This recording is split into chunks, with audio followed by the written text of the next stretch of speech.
All right, so we've got another coach interview here. We've got Val, and Val, I didn't actually know what your name was, so I had to look it up, and it's Cody. Yes, it is. And but Valley is your last name, so that's how they got Val. Why don't you give parents, grandparents a little bit of a snapshot on what your background is with hockey, and how did you get to know these other coaches? So hockey, I'm from Forest Lake. So I started hockey relatively early. Probably started skating when I was like 3. My dad played hockey at St. Cloud, so he played for Herb Brooks. So he was kind of pretty intense on the hockey front right away at the beginning. And I mean, all I remember from being a kid, my dad's like, I remember bringing you to practice at 6 a.m. and I was 6 years old. He's like, you're crying in bed saying, I don't want to go, I hate hockey. And he's like, just see it through, going to those early mite practices because you don't get the best times. And eventually, 6-year-old me shook that off, and hockey kind of became really the groundwork for life, kind of. I mean, you learn a lot. You learn how to treat people. You learn discipline. You get in trouble, and I surprisingly, the stories you've heard, was a bit unorthodox growing up as a kid. I mean, I did some of the things that I'm punishing kids for now, but you learn. You love something, which was hockey, and that was kind of the thing where you get to 9th, 10th grade, and the coaches are like, "Hey, do you want to keep making your friends laugh, or do you want to make something of yourself?" And you love the game so much. You're not. It's not what did a coach say? What did a parent say? What did my teacher say? It's okay. I need to grow up and start to make the right decisions and not be the class clown. So that I can do what I want to do in hockey, and eventually, hard work goes. I mean, it's not always talent that gets where you want to go. It's the hard work, and that's what we teach these boys. I mean, when they don't show up and they don't work hard, we lose to Minneapolis.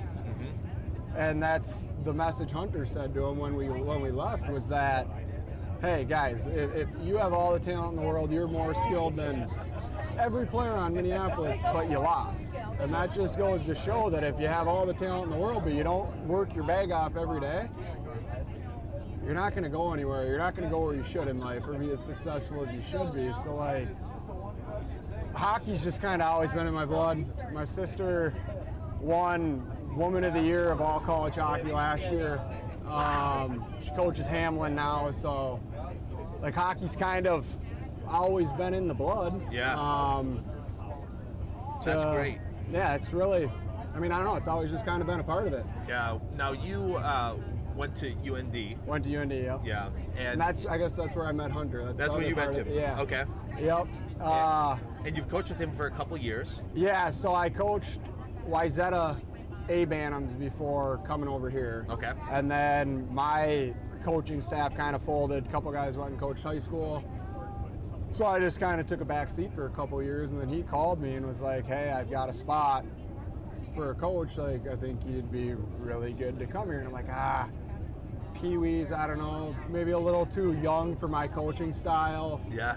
And after coming in, I don't think I'd ever coach another level. Strictly because they're becoming young men, but they are still innocent kids. Yep. And I don't know, you just get to see the innocence in them, and that's the fun part. And in high school, I was a religion teacher, so I don't know, I try to put myself in places where you can be influential for these kids, but also be real. Yep. And not hide from it and not treat them like kids, treat them like young adults, give them the respect they can earn it. Yeah. And if they start to act like kids, and it's okay, maybe we need to dial it back a bit because we're still children. But the way I met Hank is, he just called me there. But I met him in college because we played each other in high school. Okay. So I knew who number 18 on White Bear was because it was the most hated player I've ever played against. Because the kid did nothing but slash and cross check because I was a D and he was a forward. So we found ourselves in the corners quite frequently twice a year. Played him twice a year every year. And in college, I remember his first week, me and my roommate were upstairs in the third level of the dorms having some pops, and I'm yelling out the window, "Hey, are you 18 on White Bear?" And he's like, "Yeah, I am." I'm like, "You're a hack, buddy." And he comes up and ends up hanging out with us for about 10 minutes, and now we're best friends. So it's like, it's funny how it worked out, because like I've known who Hunter was since he was probably 13 years old, because he didn't have a stick, he had an axe. He didn't have a stick. So like we were always running in, and he gave you a cross check you wouldn't forget. Well, it's really interesting to hear that. And you know, sometimes obviously we play these same teams over and over again, and sometimes the boys will know somebody on the other side of the ice. They've been at a camp together or something like that. I tell my kids, you know, these guys, you might play in college together. You might know each other later in life, and so you definitely want to win, but you want to beat them like your brother, you know. And I develop those friendships. And I like at this level too. It's like, okay, winning. Yeah, we all want to win. Like that's what we're all here to do. It's no fun losing, but to, I guess, to risk growth over winning. Mm-hmm. I mean, that's not the way I see it. It's like I'd rather have every single one of the kids on our team go make A Pee-wees, double A Pee-wees next year, or make the B1 Bantam team and be on the same level but go up, so like you're technically jumping a level. Yep. So it's like I'd rather see that than go win a state championship. Like, yes, that's obviously the end goal, but at the end of the year, if you look back and it's like, okay, we had 8 kids bump up a level. In Pee-wees, that's what's important. Yeah. Because it's like to lose a game, but all the kids are getting better and like they're getting out of their comfort zone rather than just running teams and double shifting kids and trying to just, it's like that's not what Pee-wees is about. It's about growth, getting better, becoming a young man. Like you're about to go into high school where kids at that age, it's just different. So it's like, I don't know, like we all love to win. That's what, I mean, we coach Eddie Dino, like come on, we're going to win. Yeah, but that's certainly the intention. But that's none of our end goals. It's our end goal as a coaching staff is to make sure every single one of these kids shows up bar none, far and away better than they were when they got here. And I think we're trending that way this year. I mean, from what I see, the kids, probably my favorite team I've ever coached. Really? This year, That's great to hear. Well, we obviously we love these boys. These are our kids, and we think they're fantastic. I'm curious, as you think about, do you guys break up? I know Patrick is the goalie coach. Do the rest of you guys break up D offense, or you just kind of help everywhere? Yeah, so I'd say we kind of have our roles. We're like Hunter, I call him Hank. Yep. Hank's the header. So he basically does all the talking to parents, doing all the coordinating there. He's got the pregame speeches, talking about what we worked on at practice. I mean, when you got 5 coaches, you kind of need to divide and see, like, you got to create one voice where, like, each guy needs to have their own role. Where I technically wasn't even going to coach this year, and then a couple parents from last year texted me saying, like, what a miss for the kids. You guys are awesome. And it's like, okay, well, I didn't have as much free time. I got married this year, honeymoon, all that. So it's like, I'm just not going to be around as much. So if I'm going to be coaching, my role is really just, it's what I like to do too, but it's the players coach. It's the guy that if the kids can't come say something to their parents, come talk to an adult that I'm not going to judge. Like, it's like, hey, come talk to me and I'll give you I mean, I don't have any kids of my own, but I'll give you my best advice. And like, that's at this age, you really see how difficult it is. Because like you're their parents, and like they don't want to let you down, they don't want to disappoint you, but also things happen in life that parents aren't there for. They need a big brother. They need an adult that's a little further past them, but not as far as their parents. And it's also like, hey, you're up there, you're an old guy, you're like my parents' age, but it's like, I also respect you and you're fun. So it's like, I feel comfortable telling you this. I mean, it's like, okay, it's good because they have somewhere to let it out and then actually get good advice rather than like, you just live in darkness, you know, you never talk about it. So like that's kind of what I do. I pump the kids up, keep them happy coming to the rink, talk a little smack. Blake is full-blown X's and O's, so when you see the breakout, forecheck, power play, Blake's the brains behind the operation. Okay. So he's the strategy guy. He's 100% through and through strategy guy, where you need to send a guy in the locker room to get the boys coming out of a cannon. Yeah. Well, I'll take the conversation. Yeah. But if we're talking X's and O's, discipline, we'll leave that to the other guys. We'll leave that to the other guys. Yeah, leave that to the other. But I also do the D. So I'm just not there as often. So it's like try to. I don't necessarily know what those guys are saying at practice and stuff on the days I can't make it. I live a half hour from the rink, so like I don't make it to every practice. Where I try to focus on more of developmental, how to see a kid's skill set and develop it rather than change it. Yep. So it's like just teaching them mechanics, what to do in this situation rather than the game of a whole, like small areas, what you can do, give them options there. Just to get them thinking creatively. Like you never want to take that creative side out of a player. Yeah. Because not every player has it. Yeah. So it's like a player that sees the ice differently than, say, his line mates. You don't want to morph him into his line mates because like that guy adds a lot of different things to that line. So it's like, how do I morph that personality with this personality and that play style with this play style to make it a well-oiled machine? Yeah. And that's kind of where I just stick to the just the mechanics. Yeah, that's great.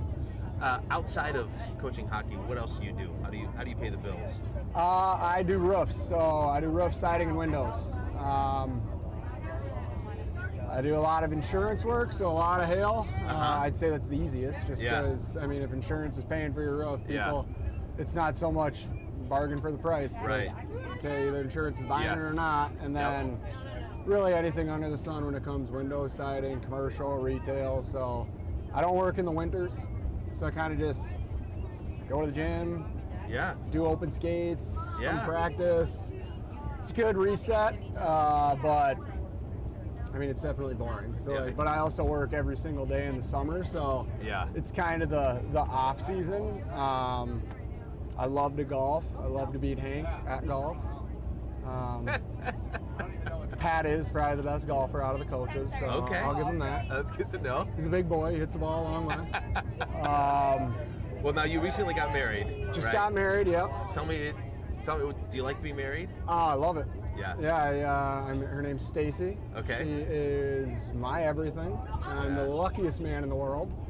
And I don't know, that me and her are very, very faith driven, and she's the one that brought me to God, and it's like I don't know, it's the most beautiful thing in my life. It is my marriage because I take a lot of pride in it. I'm the oldest brother of two younger sisters. Okay. So like I've always known the psychology of things. As younger sisters either gravitate towards their father or their older brother, just some older role model. So I always knew like, hey, you kind of need to be the role model here for your sisters to find a good husband, and did my best as I could and ended up out punting my coverage and getting a wife that's way too good for me, but hey.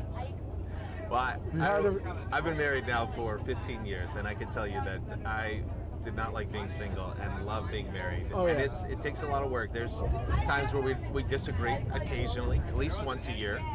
And so you gotta work through those things, but being married is way better. And I think it teaches a lot of things for just even for coaching. It's like one of our sayings in our marriage is like you can't have conflict can't come before communication. Like if you haven't communicated that this bothers you, you haven't communicated that this is bugging you, the person isn't a mind reader.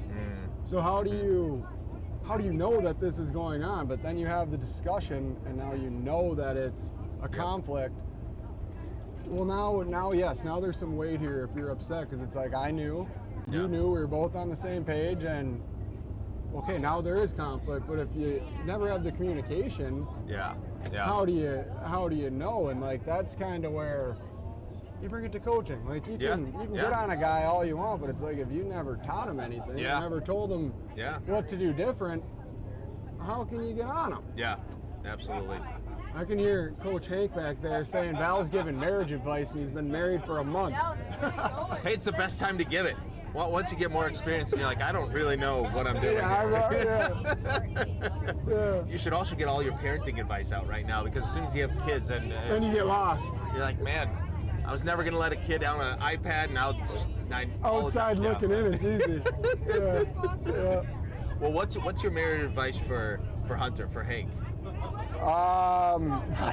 He's not married currently. Tell him he's had a really, really good run. Yeah? He's been, delay, deny, defend. He's done an incredible job. But now it's time to pull the trigger. Now it's time to pull the trigger. The boys need another golf trip. We need a bachelor party. So I think it's time to pull the trigger, because most of our friends now are married with kids, and we need an excuse to go to Arizona or wherever the heck we're going. So that's my marriage advice. Pull the trigger. Oh, well, that's good. Well, Val, this has been a lot of fun. I know the boys are going to have a blast this weekend out there on the ice. Thank you for all that you do. Yes. All of the time and commitment and effort that you pour into these kids. From the parents, we really do appreciate it. Thank you very much. I appreciate it. All right. Hope it wasn't too bad. Nope. I get going with that camera.